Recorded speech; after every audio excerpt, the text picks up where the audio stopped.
This last study that we're going to consider is, I think, in many ways the most exciting of the day, because it's wonderful prophecy of things that we are now witnessing and which will shortly come to pass.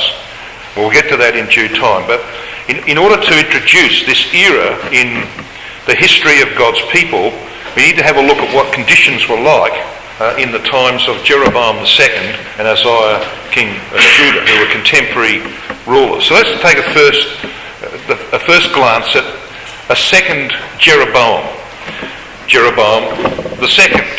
We call him the militant restorer. Now he, of course, was in the dynasty of Jehu. His name means, as Jeroboam's name meant, the people will contend. He reigns for 41 years from 794 BC as co-regent, and then from 781 to 754 as sole ruler of the northern kingdom of Israel. He was the son of Jehoash. He's contemporary with Amaziah and Uzziah, kings of Judah. And he lived at a time of great prosperity. This is what we say about him in the King's Notes. The character of Jeroboam II. Scripture has preserved only the military exploits of Jeroboam as he completed the work of his father in recovering the territory lost to Syria during the reigns of Jehu and Jehoahaz. Jeroboam II was a brilliant warrior and creative builder, but an abysmal spiritual leader. And that's the account of 2 Kings 14 and verse 24. He did not realise the unusual length of his reign was only due to the faithfulness of Yahweh, who had promised Jehu 4 generations on the throne. 2 Kings 10 and verse 30, which was, of course, Jehu's reward for destroying the house of Ahab and of removing Baal worship from Israel. So this man Jeroboam comes along. He lives in a time of prosperity. He has a lot of success, but it leads nowhere. He is not going to be in the kingdom of God, and many of his people will not be in the kingdom of God because he gave no attention whatsoever to spiritual things. It was different in the south, although it ends up tragically. He had unparalleled prosperity. So Jeroboam's military success only succeeded in producing a period of peace and prosperity for Israel, which they used for materialistic and self-serving purposes. And it's Amos, of course, who vividly describes life in the time of Jeroboam as being characterised by licentiousness, drunkenness, and oppression. And there's a series of passages in Amos which speak eloquently about that. The wealthy and unscrupulous prospered, while the king assiduously promoted idolatry at Bethel. And that's all in the account of the prophet Amos, which we're not going to have a look at in particular. Because having noted King Jeroboam II in a time of prosperity, we now look south. We look down to the kingdom of Judah, and here we find the accession of Uzziah, the son of Amaziah. Now this Uzziah, of course, we call the leprous king because this is how he concluded his life. But that is not the story of the first 40 years or so of his reign. Uzziah's name means strength of Yah. He's also known in the account, of course, as Azariah. Yah has helped. And he reigned for the second longest period of any king of Judah, 52 years. Manasseh exceeded him, of course, by 3 years, reigning for 55. 52 years is a long time. His age at accession was 16. He was probably a co-regent with his father for a period of time. He was 68 years at death. I'm not too far away from that, actually, so this man's destiny was sealed at 68, and it was a tragic story. His father Amaziah, of course, was also a faithless man, started well, ended badly. His mother Jechaliah, Yah will enable, it's a bit of a clue actually, because that's the story of the first probably 40 or more years of Uzziah's reign. Yahweh enabled him, massively enabled him as we're going to see as we proceed. He was contemporary with Jeroboam II, with Zechariah, Jeroboam's son, Shallum. Zechariah, of course, was assassinated by Shallum, Menahem, Pekahiah and Pekah. There was just an absolute mass of kings who came to power in Israel in the north in its last few terrible years. Now there are some very significant references about King Uzziah. I want you to notice just two of them because we'll come to these in due time. The first one is Zechariah 14 verse 5. Now you will know that makes mention of the earthquake in the days of Uzziah. Now that's very important. We're going to see how important that is in due time. And the second one is in Isaiah 6 verse 1, which begins with the words, "In the year that King Uzziah died." So the times of Uzziah, like the times of Jeroboam II in the north, were times of great prosperity. This divided kingdom enjoyed a period of peace like none that they had experienced before and afterwards. This was the time of prosperity and relative peace.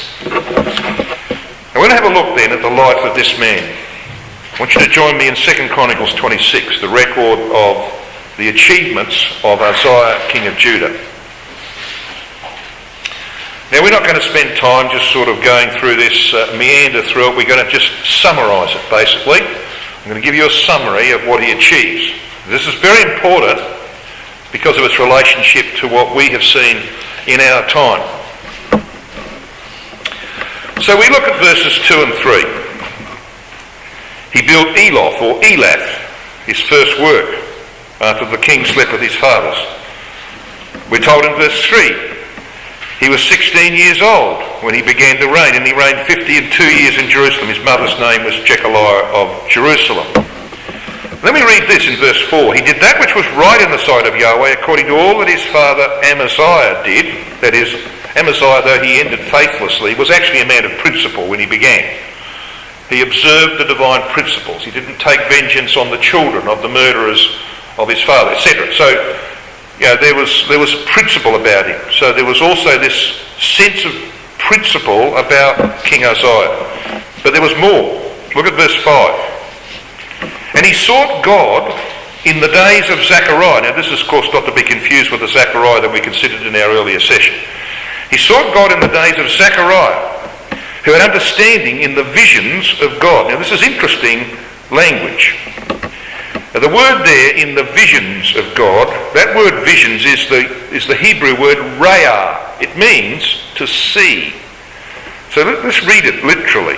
The word understanding has the idea of separating something mentally so it can be distinguished. And Rotherham translates that phrase, in the visions of God, as in the seeing of God. It's an accurate translation. Now, of course, that's what Bible study is all about, isn't it?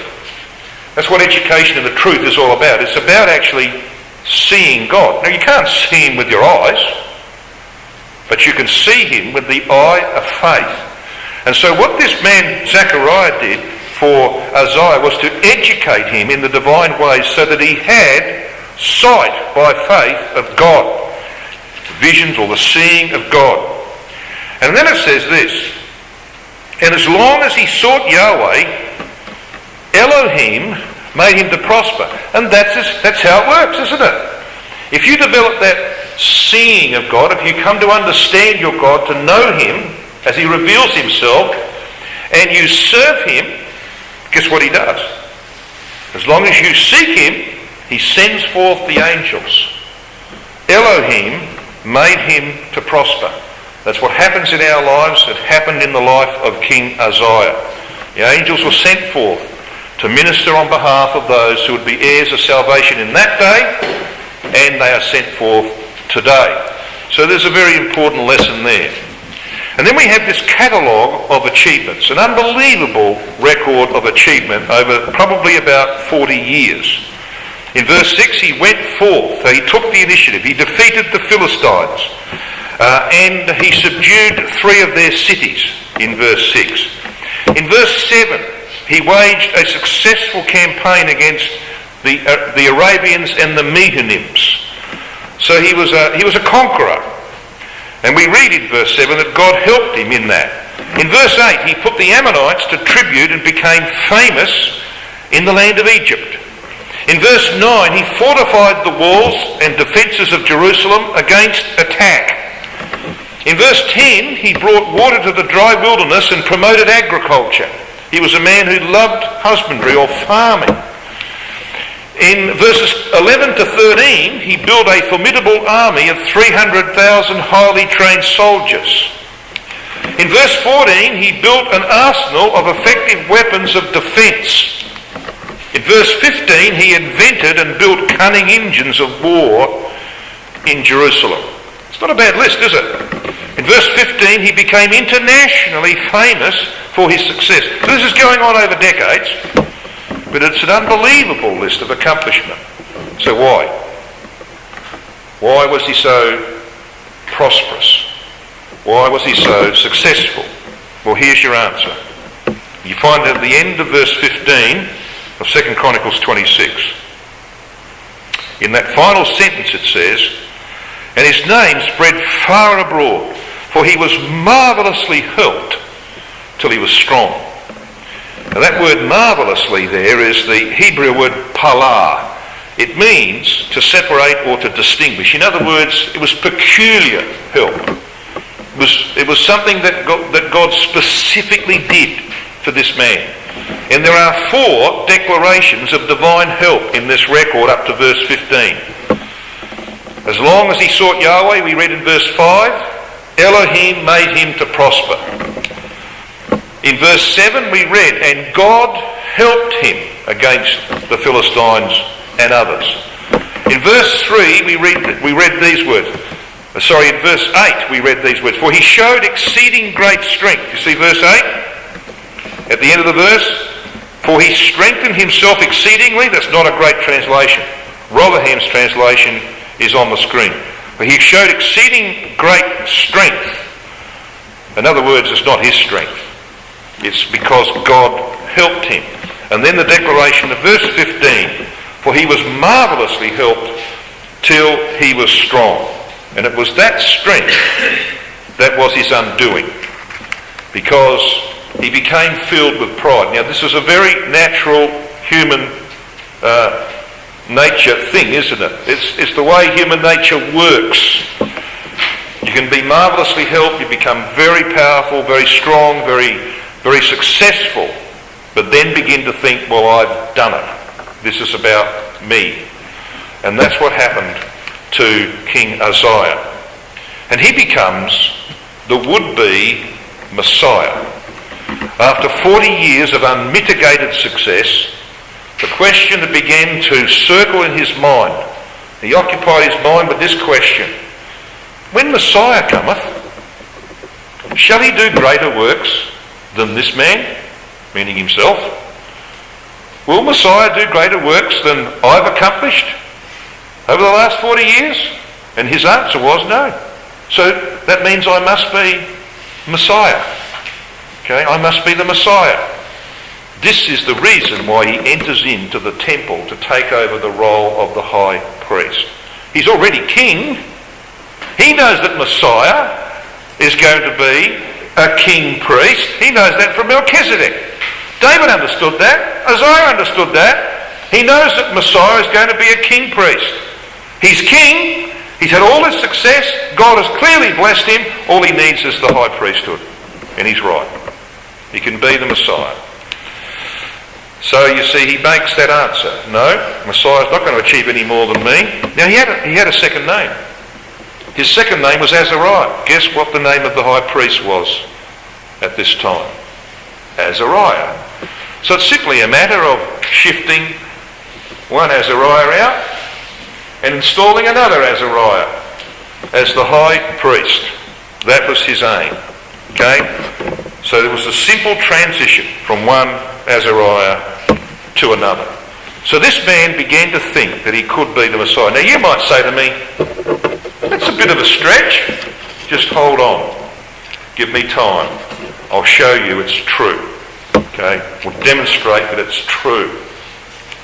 I want to have a look at his presumption. I want to read verses 16 down to verse 19. You notice how verse 16 starts? But. That's the problem, isn't it, in life? But. All this success, but. Yeah, it's telling you that there's something changing here. But when he was strong, his heart was lifted up to his destruction, for he transgressed against Yahweh his God and went into the temple to burn incense upon the altar of incense. And Azariah the priest went in after him with 80 priests supporting him. They were valiant men, valiant for the truth, that is. And they withstood Uzziah the king and said to him, it doesn't appertain unto you, Uzziah, to burn incense unto Yahweh, but to the priests, the sons of Aaron. Get out of here. For thou hast trespassed, neither shall it be for thine honour from Yahweh Elohim. Then Uzziah was wroth. He had a censer in his hand. He was going to offer incense. And while he was wroth with the priests, the leprosy shot forth. That's how Rotherham translates that phrase. The leprosy shot forth in his forehead. Now, of course, that talks, doesn't it, in our language, that talks about the corruption of his thinking. You got leprosy in the forehead. That was the worst kind of leprosy that you could ever have. And we read in the law in Leviticus 13 that if you had leprosy in the forehead, you were wholly, totally unclean. It's the worst form. You corrupt your thinking, all right? That's the worst form of leprosy. That's what it represents. So it shot forth in his forehead. And they thrust him out from thence. Yea, himself hasted also to go out, it says at the end of verse 20, because Yahweh had smitten him. So we want to just analyse this little record here of the pretension, the presumption of Uzziah. So what we have on two sides of the screen, we've got pretension on one side and projection. You'll see what we're on about here. Josephus records that Uzziah entered the temple on a special feast day to offer incense on behalf of the nation. Of course he would have chosen a special day. He wouldn't have chosen any day. He would have chosen a special day. But you see, all of this is projecting to the real Messiah. This is the would-be Messiah, Uzziah, who thinks he's Messiah. It's all projecting to the real Messiah. Christ offered himself unspotted to God at Passover, a very special day, on behalf of all mankind. Josephus says he threatened the priests with death. Christ was crucified by the demand of the priests. Josephus records that an earthquake split the temple, admitting a ray of light that illuminated Uzziah's leprous forehead. Now that might be an embellishment, but we do know there was an earthquake in the days of Uzziah. Alright, so it's more than likely that this is the day of the earthquake in the days of Uzziah. An earthquake accompanied the splitting of the veil of the temple when Christ died, and the way into the Most Holy was opened for him. We're going to see, of course, the opposite happens. Uzziah wants to become the high priest. He wants to go into the Most Holy. Well, no, he's got to go the other way, out the door. So you see how this is projecting to the real Messiah. Uzziah was smitten with leprosy, that is a living death, for the rest of his days. Graves were opened at Christ's death, and he himself, 3 days later, arose to everlasting life. And we have this sharp contrast made between Uzziah and Christ. Uzziah the leper on the one hand, Christ the healer on the other. Uzziah the king was a leper unto the day of his death, says the record, because of an act of betrayal. At the moment of his betrayal, when Judas turns up, at the moment of his betrayal, the king of the Jews healed a man called Malchus, whose name just happens to mean the king. Uzziah's selfish claim to the high priesthood was repudiated by infliction with leprosy. Christ's claim to the high priesthood was demonstrated by his compassion to those who were out of the way. Uzziah the leper dwelt in a house apart so he could not touch anyone and defile them. Christ, the healer, regularly touch the unclean, including lepers, to heal them. Uzziah the leper was never healed of leprosy, so he never had the priest touch his right ear with the blood of the sacrifice for the cleansing of the leper. Go back to Leviticus 14 verse 14. If you were cleansed of leprosy, which of course was non-existent, except in the case of Naaman, didn't happen. But if you were cleansed, you had to go to the priest. That's why Christ sent the lepers that he cured. He said, you go to the priest and show him what's happened. Because it's never happened before. They've never seen it. Go and show them. And they'll realise that there's someone here quite different than the law, above the law. Christ touched the right ear of Malchus, whose name means the king, and healed him, thus signifying his power to cure the problem of leprosy. So you see these contrasts that are made, comparisons and contrasts that are made. Uzziah the leprous king was lying in state for an obscure burial in the field of burial of the lesser kings. Christ as king and high priest is seen in Isaiah chapter 6. While Uzziah is waiting for burial, Christ is seen in glory. Now we know that from John chapter 12 verses 39 to 41. That's pretty familiar, but I think maybe we should look it up now. We should look it up now. John chapter 12. So in Isaiah 6, we have a vision. We'll come to that in more detail in our next study, God willing. But let's just see what that vision is all about. John chapter 12.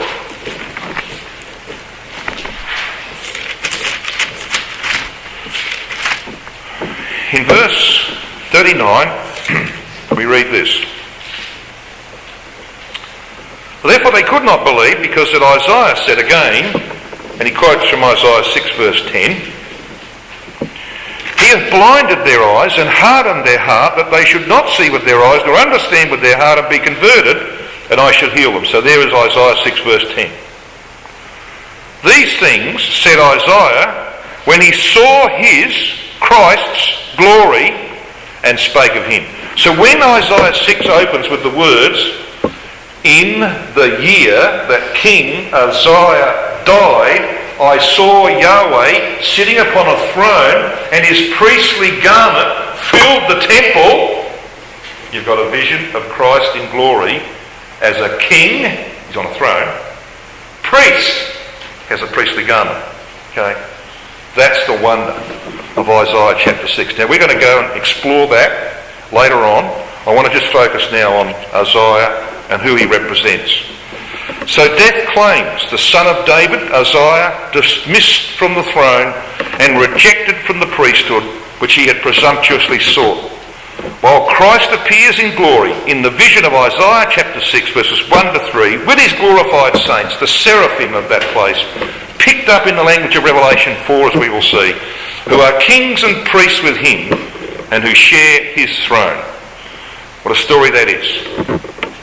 Uzziah denied access to any court of God's house, but what do the seraphim cry in Isaiah 6? Holy, holy, holy. They've got access to the three courts of the house of Yahweh. The leprous king is buried without apparent hope, but Isaiah, as we will see a little later on, is cured of his leprosy, his spiritual leprosy, by personal identification with the multitudinous Christ. Now, as I said, that's going to be filled out a little later. So, if Uzziah, who sought to be the Messiah, is not the true Messiah, of whom, therefore, is he a type? Modern Israel. Now, you saw the catalogue of his achievements, didn't you? Let's go through the achievements of modern Israel. And guess what? They're identical. They're identical to the achievements of King Uzziah of Judah, and basically in the same order. So let's go through them. He captured and built Elath as a trade city.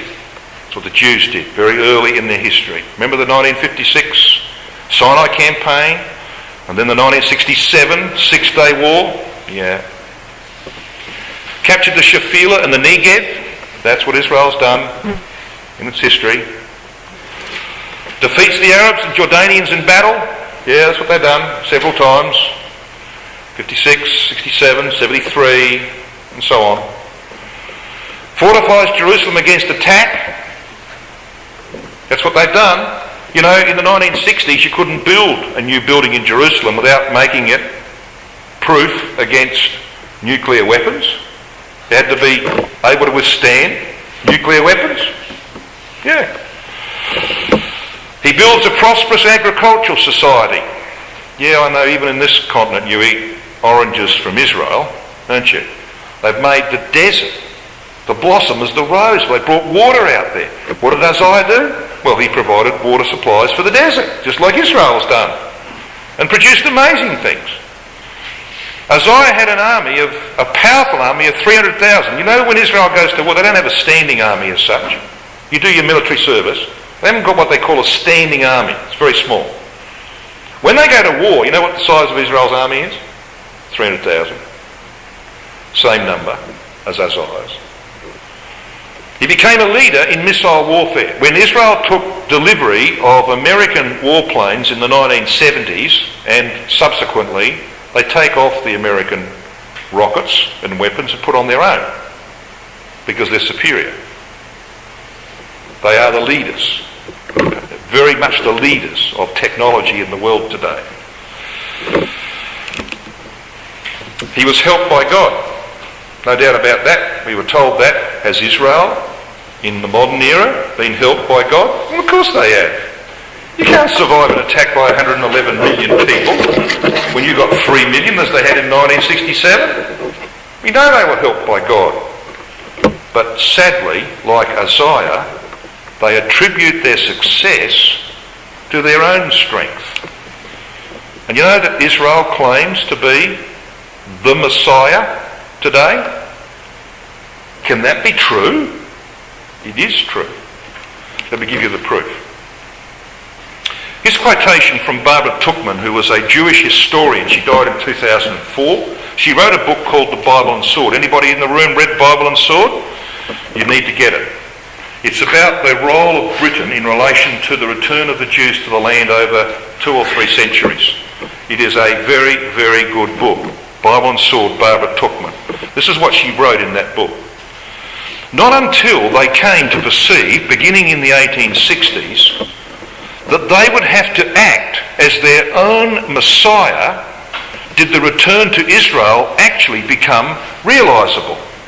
Now that's supported by the writings of Heinrich Graetz, who wrote in 1864 these words. He was a historian. He said, the Jewish people must be their own Messiah. That sounds weird, doesn't it? But they believe that they are the Messiah, the modern nation.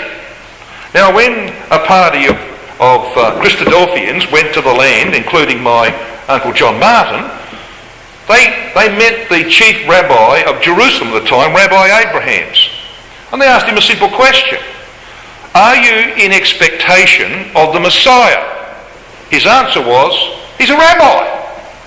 His answer was, we are the Messiah. The nation is the Messiah. Yeah. Which is why we have the prophecies that we do about latter-day Israel. Their pride and their arrogance, which would characterise them to the very last day when Christ arrives on the Mount of Olives with the saints. That's what will characterise them. We know that from Ezekiel 39. Pride and arrogance. So, he's helped by God, and like Israel, he attributed his success to himself, to his own strength. He wanted to be the Messiah, and Israel today claims to be the Messiah. So what does God do about that? He humbles Uzziah, probably with an earthquake at that time. And that's what he's going to do to Israel in the land. You come to Zechariah 14 verse 5.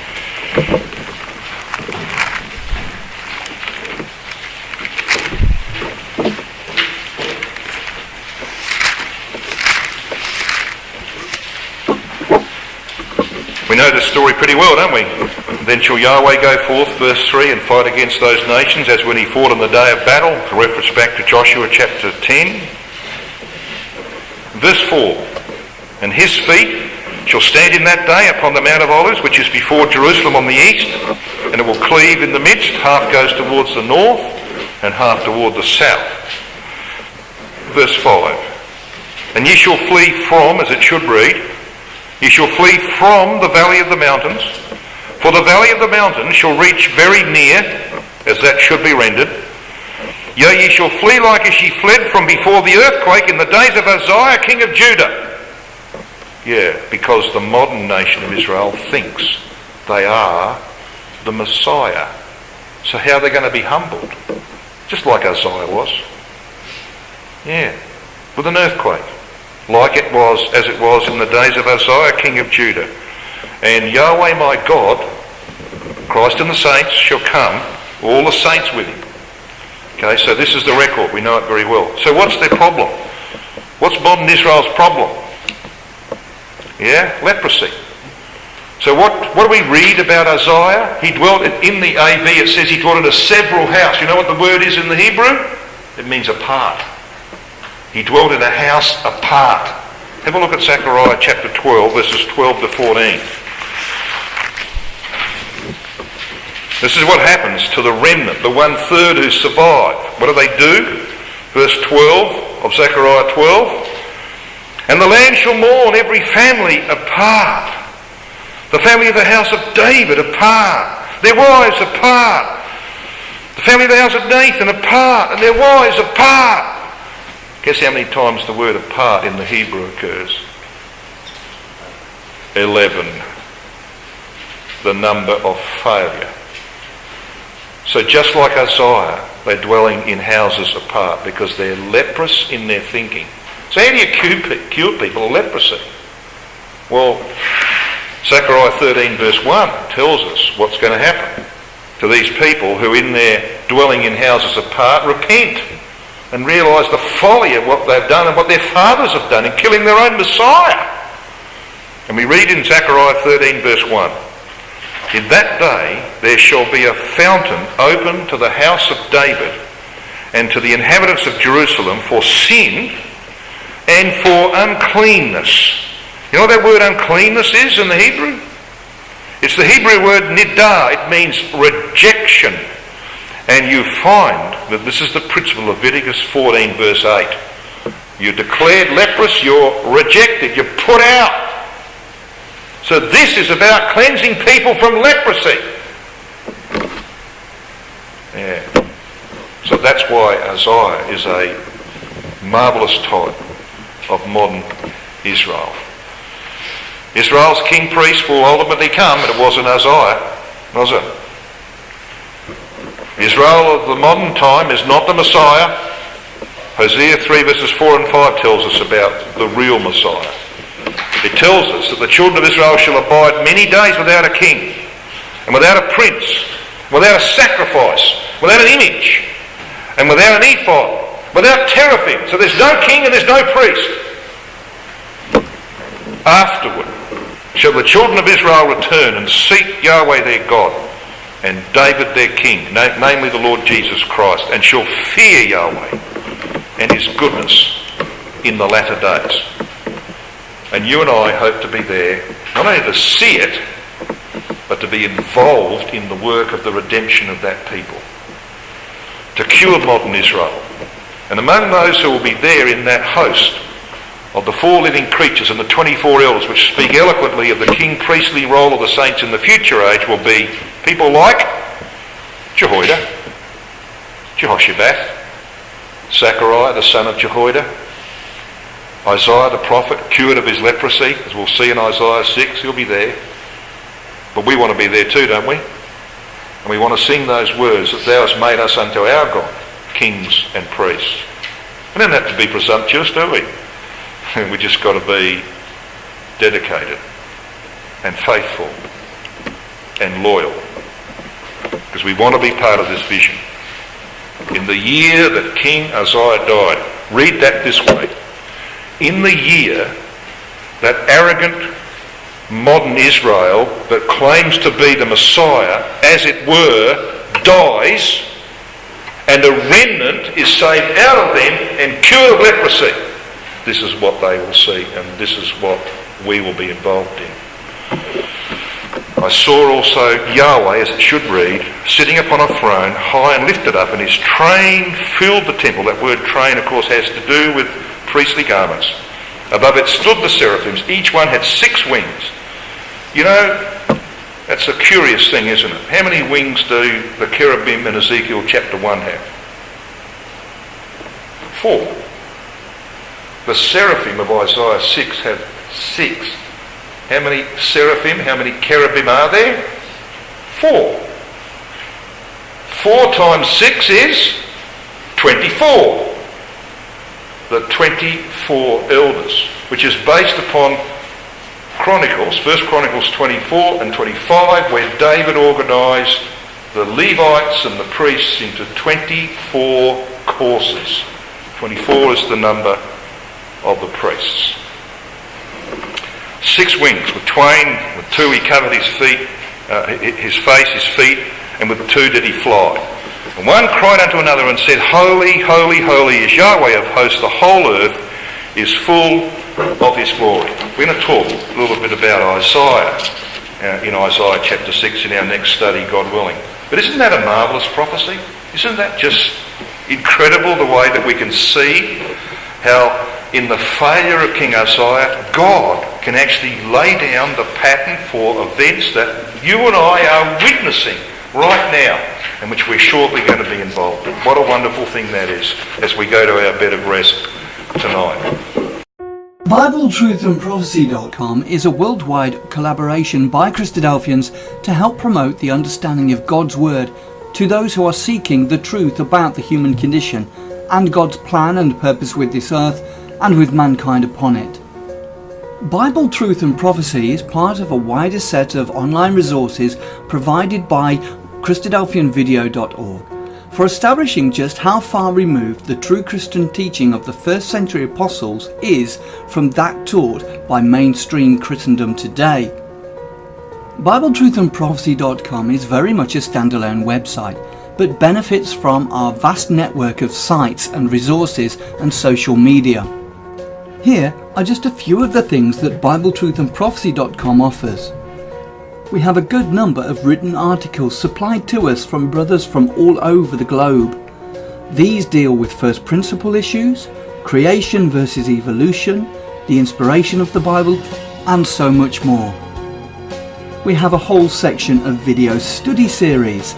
These are studies that have been posted onto our YouTube channel, but because of the difficulty of the search feature within YouTube, we have chosen to host on Bible Truth and Prophecy. So now every video you search for within the site, you can be guaranteed that it will be of a Christadelphian nature. We also have a preaching video section where any ecclesia is invited to download and use or embed these videos within their own ecclesial websites. We also have an exhortation service where we produce 2 or 3 exhortations per week, which we then circulate to brethren and sisters in isolation. We also have an ever-growing list of approved Christadelphian sites. We also have a page of live news feeds, so you can keep up to date with all the breaking news as it happens. We also have a section for the daily readings. Each day at around midnight we publish all 3 of the daily readings, and then later on in the day we publish thought for the days, often based on all 3 portions of the daily readings. Within each daily reading post there is also a link to enable you to have the Bible chapter read to you directly. We also feature Bible in the News videos which we have produced from the Bible in the News website. We also feature Brother Don Pierce's milestone snippets, which come out approximately 3 times a week. We also feature Andy Walton's weekly World Watch and other commentaries and analysis from other brethren on world news events. You can also subscribe to the blog and be notified of posts as they happen in real time, and also subscribe to the weekly newsletter which is provided by Christadelphianvideo.org. Every page and post on the site has the facility to be able to leave a comment or make an observation, so please take advantage of this and let us know what you think of the site.